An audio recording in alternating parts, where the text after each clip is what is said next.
নাজমুল, ঈদযাত্রা নির্বিঘ্নে প্রশাসনের পক্ষ থেকে কি প্রস্তুতি নেওয়া হয়েছে?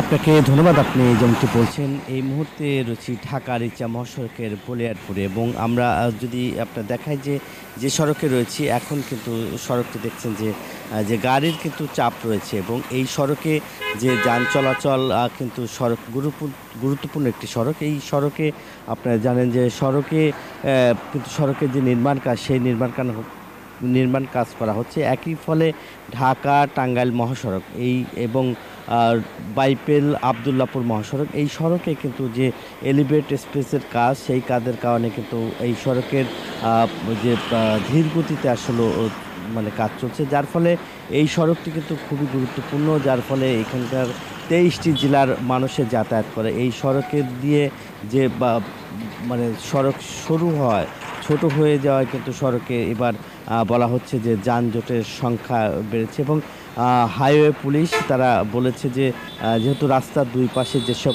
অবৈধ ফুটপাত রয়েছে সেগুলো উচ্ছেদ করবে। একই সঙ্গে যে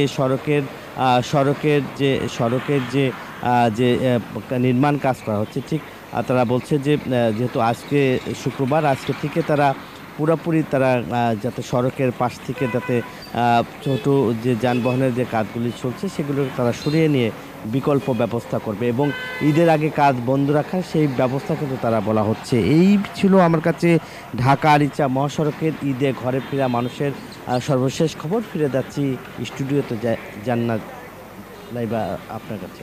এই ঈদে জামা জুতো অ্যাক্সেসরিজের ডিসকাউন্ট